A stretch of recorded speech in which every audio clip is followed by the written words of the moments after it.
Sir ఇప్పుడు మరి కూటమి వచ్చింది, వాళ్ళ ముగ్గురు ఆ 3 పార్టీలు కష్టపడ్డాయి కాబట్టి అందులోకి వచ్చిందని మన జనాలు చెప్పడం జరుగుతుంది. 3 పార్టీలు కష్టపడలేదండి. జనసేన కార్యకర్తలు, తెలుగుదేశం పార్టీ కార్యకర్తలు బాగా పల్లకిళ్ళు మోసారు. పల్లకిల్లో కూర్చుని అది చేరింది కూడా ఉత్తర భారతీయ జనతా పార్టీ చేరింది అంతే.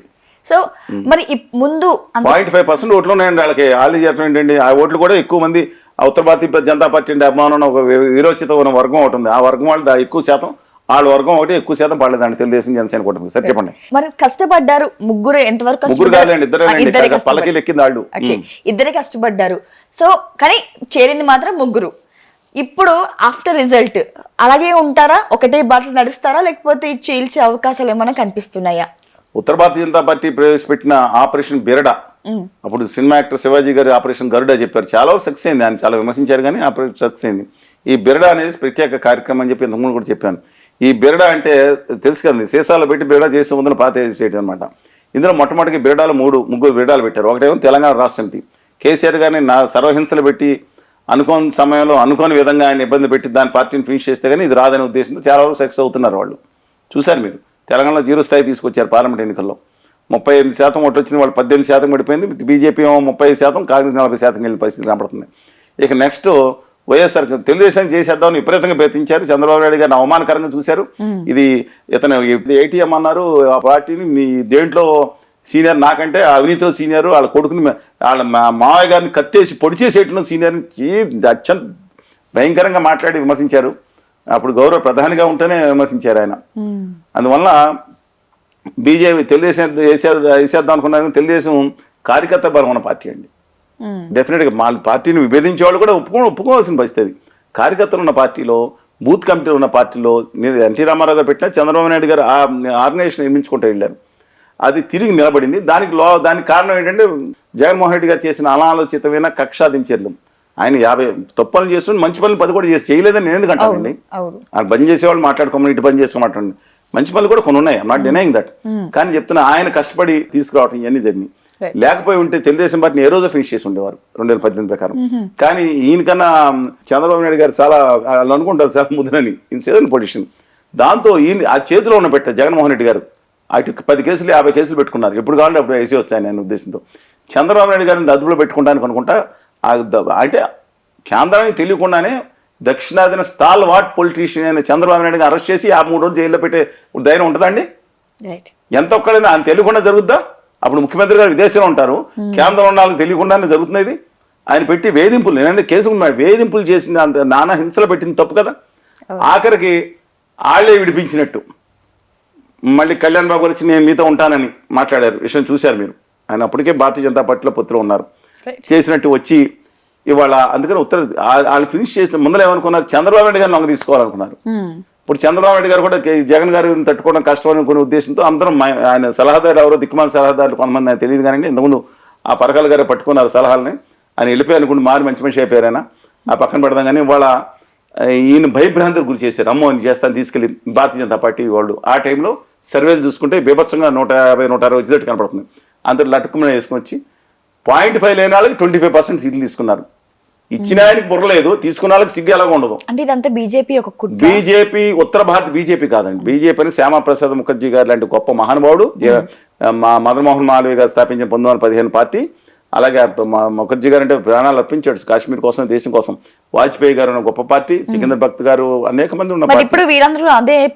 మురళీమోహన్ జోషి గారు, అద్వానీ గారు ఉన్న పార్టీ. ఆ పార్టీ భారతీయ జనతా పార్టీ. ఇది వ్యాపారులు వెస్ట్ ఇండియా ఆదానీ గారి పార్టీ. అందుకని ఉత్తర భారతీయ ఆదానీ గారి పార్టీ. ఈ పార్టీ మాత్రం ఇవాళ ఫినిష్ చేయడానికి చూస్తే చంద్రబాబు నాయుడు గారు సీజన్ పొజిషన్ కాబట్టి ఆయన నెమ్మదిగా లైన్లో పెట్టి భయభ్రాంతులు గురి చేసి పక్కన పెట్టుకున్నారు.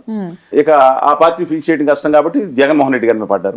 ఈయన అమాయక చక్రవర్తి. నేను 10 సార్లు చెప్పాను, లాస్ట్ టైం చెప్పా, మిమ్మల్ని మీరు ఆనందిస్తూ ఉన్నారు. ఆ రోజు ఎల్వి సుబ్రహ్మణ్యం గారిని, ద్వివేది గారిని, ఆర్ కృష్ణ, చాలా మందిని దింపి చంద్రబాబు నాయుడు గారు తన ముఖ్యమంత్రి ఉండగా తన సెక్రటరీ తనే నేల మీద కూర్చుని ధర్నా చేసే దౌర్భాగ్య పరిస్థితి కల్పించింది కేంద్ర ప్రభుత్వంలో ఉన్న ఉత్తర భారతీయ జనతా పార్టీ. మీరు ఆనందిస్తున్నారు, రేపొద్దున మీకు ఇదే పరిస్థితి వస్తుంది. జగన్మోహన్ రెడ్డి గారు గుర్తుంచుకోండి, ఉత్తర భారతీయ జనతా పార్టీ ఆడే కుట్రలో భాగం కావద్దు.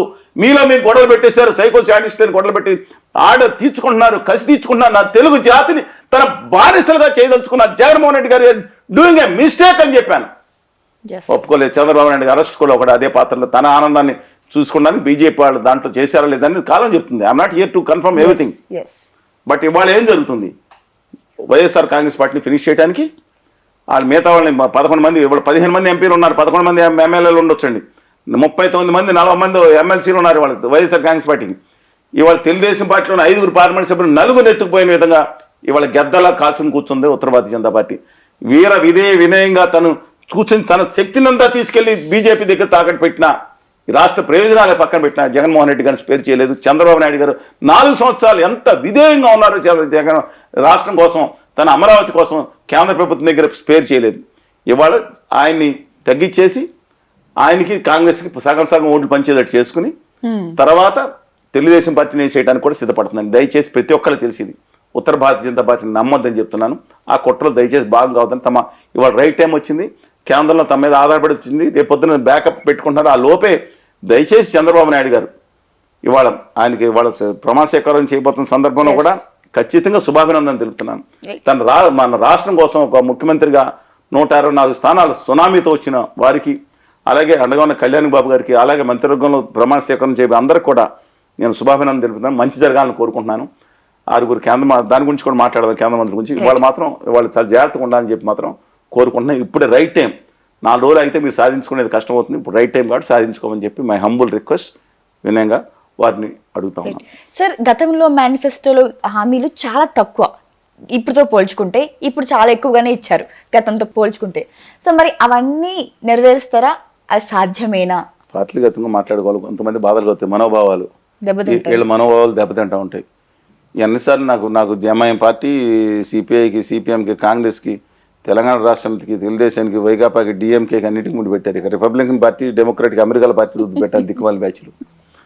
ఒకటి చెప్తా ఉన్నాను, హామీలు అమలప్పుడు చంద్రబాబు నాయుడు గారు ఏమన్నారండి, ఈ 13,000 ఇస్తేనే, లేకపోతే వాలంటీర్కి 5,000 ఇస్తేనే, లేదంటే ఏదైనా కానీ ఏదైనా చెప్పని ఈ ఫ్రీలు ఇస్తూ ఉంటే శ్రీలంక అయిపోతుందని చెప్పి, వెంజువల్ అయిపోతుందని అందరూ అన్నారు కదా. వాలంటీర్లకు జగన్మోహన్ రెడ్డి గారు రూపాయి పెంచారా? 100% పెంచింది కూటమి హామీ. కానీ ఇప్పుడు కట్ చేసేస్తారు. దాన్ని స్ట్రీమ్లైన్ చేసి చాలామంది తీసేసే అవకాశం కనపడతా ఉంది.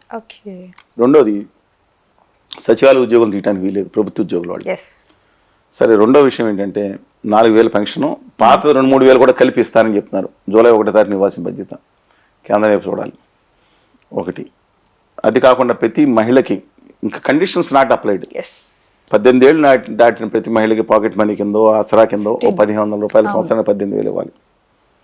ఈ పెన్షన్లు కూడా ఎప్పుడు 59 వరకు, ఎస్సీ ఎస్టీ బీసీ మైనార్టీ మహిళలు అయితే 50,000 వరకు. ఇప్పుడు ఈ పెన్షన్ వచ్చే వాళ్ళు కూడా 60 నుంచి 50 ఏళ్ళు తగ్గిస్తున్నారు. ఎస్సీ ఎస్టీ బీసీ మైనార్టీలు వాళ్ళే దాదాపు 70% ఉన్నారు పాపులేషన్. అందువల్ల దీంతో పాటు 3 గ్యాస్ సిలిండర్లు, 4వదేమో ఎమ్మెల్యేలు కొంతమంది చేశారు. ఇక దాంతోపాటు ఉచిత బస్సు ప్రయాణం జిల్లా స్థాయిలో అనుకోవచ్చు. అక్కడ అందరూ దెబ్బలాట వేసుకుంటారు. బస్సు విశాఖపట్నం వరకు వెళ్తుంది అనుకోండి, సింహాచలం వాళ్ళు బయలుదేరి చెప్తున్నానండి, మేము అన్నవరం వస్తున్నాం అన్నారు అనుకోండి, జిల్లా దగ్గర దింపేస్తే కుదరదు కదా. అక్కడ చిన్న చిన్న విషయాలు బట్టి రద్దుకోవచ్చు. ఇది ఎంతమంది పిల్లలు ఉన్నా సరే, ఇవన్నీ దీంతో పాటు ఇంకా కార్యక్రమాలు చాలా ఉన్నాయి. ఇవన్నీ చేయటం కొంచెం కష్టసాధ్యం. కానీ జగన్ గారు తను చేసింది అమలు చేసినప్పుడే ఓడించి ప్రజలు ఇది చేస్తే ఇంక మన కూడా ఓడిస్తారు, ఇది అనవసరం అనుకోడు కూడా వచ్చేది. కేస్ స్టడీ అయింది, ఇండియాలో కేస్ స్టడీ అయింది. నా అభిప్రాయం ప్రకారం బడ్జెట్ కోసం 70,000 కోట్లు అదనంగా దీన్ని ఖర్చు పెడుతున్నారని ఆ రోజు ఆరోపించిన నేపథ్యంలో ఇప్పుడు కొత్తగా పెట్టిందని ఇంకో 70,000, 80,000, 90,000 కోట్లు అవుతుందంట. అంటే 5 ఏళ్ళు ఎంత అవుతుందండి? 4 లక్షల కోట్లు. అమరావతి మాత్రం self finance project. I totally support Amaravati అండి. అమరావతి మహిళల మీద కానీ వాళ్ళు చేసిన దౌర్జన్యాలు కానీ క్రితం ప్రభుత్వం totally I against that. It is self financing project. I can explain you in detail. But సమాంతరంగా ఇచ్చాప నుంచి హిందూపురం కూడా డెవలప్ చేయాలని కోరుకుంటున్నాను. అమరావతి వరకు it will sustain, may take some time, it will sustain. కానీ మిగతా విషయాల్లో మాత్రం చాలా కష్టం అవుతుంది. కేంద్ర ప్రభుత్వ సహకారం రావాలంటే ఖచ్చితంగా హోదా విభజన హామీలు తెచ్చుకుంటే కనుక అది సాధ్యమే. సాధ్యం అవన దుర్మార్గులు, దుష్టులు, నీచులు అనే పదం వాడుతున్నా. ఆంధ్రప్రదేశ్ విభజన హామీలు, ప్రత్యేక హోదా వద్దనే వాళ్ళు నీచుల కింద లెక్క వాళ్ళు. ఇవాళ కొత్తగా ఉత్తర భారతీయ జనతా పార్టీ బ్యాచ్ కథలు అల్లుతా ఉంది. ఈశాన్య రాష్ట్రాలకు ఇస్తున్నారు. మరి రాహుల్ గాంధీ గారు అధికారంలోకి వస్తే నేను మొట్టమొదటి సంతకం అన్నారు. అప్పుడు సాధ్యమైంది, ఎందుకు సాధ్యం అవ్వదు? సాధ్యమైంది, వదిలేసేయండి అని ఒక చెత్త బ్యాచ్ సలహా ఇస్తాం. విభజన హామీలు అవసరం లేదా? రాయలసీమ ఉత్తరాంధ్ర నిధులు అవసరం లేదా? ఎంత దుర్మార్గులండి వీళ్ళు! విషం కక్కుతున్నారు ఆంధ్రప్రదేశ్ మీద. ఇవాళ లోకేష్ గారు ఏం మాట్లాడారు, విభజన హామీల కోసం నేను ప్రయత్నిస్తాను అన్న సంతోషం, ఒక పాజిటివ్ ఆస్పెక్ట్. జనసేన నేత సత్య గారు కూడా నాతో మనం విభజన హామీలు ప్రత్యేక హోదా మీద ఒక అఖిలపక్ష కమిటీ ఏమని ప్రభుత్వాన్ని చేద్దాం, అందరం కలిసి వెళ్ళాలండి అని చెప్పారు. పాజిటివ్ అప్రోచ్ ఇది. అందువల్ల పోలవరం ఇంతకుముందు చెప్పాను కదండి, అందువల్ల పోలవరం నిర్మాణం అందులో కొంతమంది ధూర్తులు బయలుదేరి, ఏదే చెప్పాను కదా, ధూర్తులు బయలుదేరి కేంద్ర ప్రభుత్వం నిధుల ఉత్తర భారతీయ జనతా పార్టీకి కార్యకర్తలు అనుకుంటా, వాళ్ళు తెలియదు వాళ్ళు ఎవరో, వాళ్ళు మాట్లాడతా పోలవరంకి రిహాబిలేషన్ రీసెటిల్మెంటే ముఖ్యమండి, రాతి మట్టి కట్టడం పెద్ద ఖర్చు అవుతాం, ఒక 5,000 కోట్లు పెడితే రాతి మట్టి అయిపోయింది ప్రాజెక్ట్ అంటే, అది అంతా మోసం చేయడానికి కుట్ర. దయచేసి అండర్లైన్ చేసుకోండి దీన్ని. కొంతమంది బయలుదేరు ఉత్తర భారతీయ జనతా పార్టీకి సంబంధించిన వాళ్ళు బయలుదేరి వచ్చి రాతి కట్టకు నిలిచాం 5,000 7,000 కోట్లు అయిపోయింది అంటారు. కాదు, 150 అడుగులు నిధులో నీళ్లు నిలబెట్టాలంటే, దాని నుంచి ఫుల్ లెవెల్స్లో లెఫ్ట్ అండ్ రైట్ కెనాల్స్కి వెళ్ళాలంటే 960 మెగావాట్ల పవర్ తిరగాలంటే రిహాబిలేషన్ రీసెటిల్మెంట్ వాళ్ళకి ఇవ్వాలి, వాళ్ళకి ముంచేసి ఇవ్వటం కాదండి వాళ్ళ. అందువల్ల అది చేయటం ముఖ్యం అన్నిటికన్నా. అది కేంద్ర ప్రభుత్వం 100% చేయాలి. ఆ ఉత్తర భారతీయ జనతా పార్టీ అంటారు పొల్లోడు కొట్టి ప్రజల దగ్గర వసూలు చేయండి, ఆంధ్ర వాళ్ళ దగ్గర వసూలు చేయండి అనే దుర్మార్గమైన కుట్ర తెగబడితే ఆంధ్రాకి ద్రోహులు వాళ్ళగా భావిస్తున్నాను నేను, దయచేసి. అందువల్ల అలాంటి హామీలు కేంద్ర ప్రభుత్వం సహకారం అవసరం. నేను గొడవ పెట్టుకోవాలని కోరుకోవట్లేదు, మంచి జరుగుతుంది కాబట్టి వచ్చే నెల 15 రోజులు 2 నెలలు 3 నెలలు ఆయన మీద వెయిట్ చేస్తాం. మేము సూచిస్తున్నాం, విన్నవిస్తాం చంద్రబాబు గారికి, దయచేసి హంబుల్గా ఇది సాధించండి. ఉద్యమాలు ఇప్పుడు మేము చేయము, తర్వాత చేస్తాం. ఏమైనా సాధించలేకపోతే తర్వాత మాట్లాడతాం.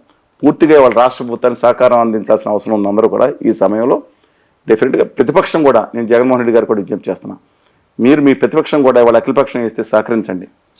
ఆ రోజు సార్ మీరు సహకరించి ఇవాళ ముందుకు ప్రాధాన్యంలో తీసుకెళ్తాం. హామీల అమలు అనేది కష్టసాధ్యమైనా సరే అభివృద్ధి మీద కూడా దృష్టి పెట్టమని చెప్పి కోరుతా ఉన్నాను.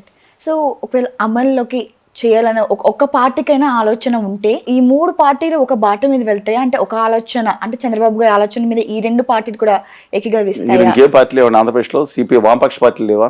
అంటే ప్రజల కోసం పోరాడే పార్టీలు ఖచ్చితంగా ఉన్నాయి అక్కడ. కాంగ్రెస్ పార్టీ కూడా, వైఎస్ఆర్ తెలంగాణ పార్టీ మాజీ అధ్యక్షురాలు షర్మిల గారి నేతృత్వంలో ఒకటి ఉంది కదా పార్టీ, మరి అందరూ తిరుగుబాటు చేశారు, ఒక ఎంత పార్టీని ఇబ్బంది పెట్టారు, అసలు ఎన్డీఏతో కుమ్ముకైపోయిన ఆరోపణలు ఉన్నాయి, అసలే పక్కన పెడదాం.